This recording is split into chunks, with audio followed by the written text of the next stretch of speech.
तो कार्य का मात्रक, तो अगर कार्य के मात्रक की बात करें तो कार्य का एक मात्रक क्या होता है? कार्य का एक मात्रक होता है न्यूटन मीटर। कैसे निकाल लेंगे? क्योंकि कार्य बराबर बल गुणे विस्थापन, तो बल का मात्रक न्यूटन और विस्थापन का मात्रक मीटर, तो कार्य का मात्रक न्यूटन मीटर, या इसी को हम लोग क्या कहते हैं? न्यूटन मीटर को ही जूल। अगर आपसे पूछे कार्य का SI मात्रक कौन सा है, तो कार्य का SI मात्रक जूल है। कार्य का एक और छोटा मात्रक होता है अर्ग, सही ना? कार्य का एक और मात्रक होता है अर्ग। तो कार्य का अर्ग कौन सा मात्रक है? यानी कार्य का जो अर्ग मात्रक होता है, किस कौन सा मात्रक होता है? सीजीएस पद्धति का मात्रक होता है। हमने आपको मात्रक की पद्धतियां पढ़ाई हैं। मात्रक की कौन कौन सी पद्धतियां होती हैं? सीजीएस पद्धति, एफपीएस पद्धति, एमकेएस पद्धति और एसआई पद्धति। तो अर्ग कौन सा मात्रक है? कौन सी पद्धति का मात्रक है? सीजीएस पद्धति का मात्रक है। एक अर्ग में आपसे कभी कभी पूछता है कि एक अर्ग में कितना जूल होता है? तो एक अर्ग में 10 के पावर -7 जूल होता है। यानी जो अर्ग है ये कार्य का छोटा मात्रक है। कार्य का कैसा मात्रक है? छोटा मात्रक है। आपसे पूछे अगर एक जूल में कितना अर्ग होता है, तो एक जूल में 10 के पावर 7 अर्ग होता है। क्लियर रहेगा ना? ऐसे कार्य के और भी मात्रक हैं।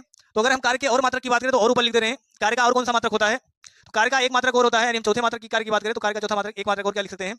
इलेक्ट्रॉन वोल्ट, सही ना? Electron volt, electron volt. और एक इलेक्ट्रॉन वोल्ट में कितना होता है? 1.6 गुणे 10 के पावर -19 जूल। कार्य का एक मात्रक और कौन सा है? कार्य का एक मात्रक होता है इलेक्ट्रॉन वोल्ट।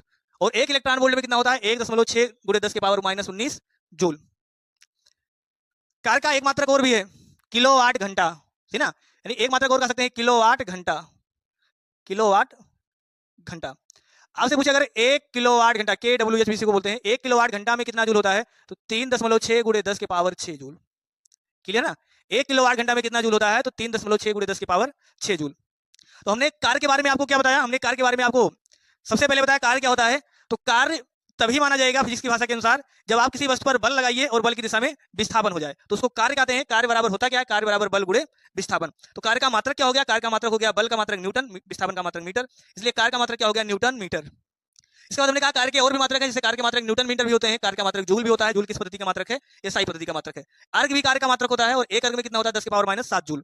ऐसे आपका इलेक्ट्रॉन वोल्ट भी कार्य का मात्रक है और एक इलेक्ट्रॉन वोल्ट में कितना होता है? 1.6 गुणे 10 के पावर -19 जूल। एक होता है किलोवाट घंटा, तो 1 KWH बराबर 3.6 गुणे 10 के पावर 6 जूल। अगर हम इसके विमा की बात करें तो कार्य का आपसे पूछता है कार्य कैसा राशि है? कार्य कैसा राशि है? सदिश है कि अदिश है? हाँ, तो देखिए निकालने के लिए सिंपल भाषा में अगर बात करें तो बल कैसा राशि है? बल है आपका सदिश। विस्थापन कैसा राशि है? सदिश। हम आपको एक निकालने का जुगाड़ बताते हैं या शॉर्टकट बताते हैं। देखिए कभी भी अगर सदिश राशि होगा तो सदिश कभी भी विषम बार जल्दी नहीं आएगा, सम बार आएगा। तो अगर यहाँ भी सदिश है, यहाँ भी सदिश है, तो 2 बार आ चुका है, इसका मतलब सदिश गुणे सदिश कितना आता है? हमेशा अदिश होता है। तो इसका मान कौन सा आ जाएगा? इसका मान आ जाएगा अदिश। यानी कार्य कैसी राशि है? तो कार्य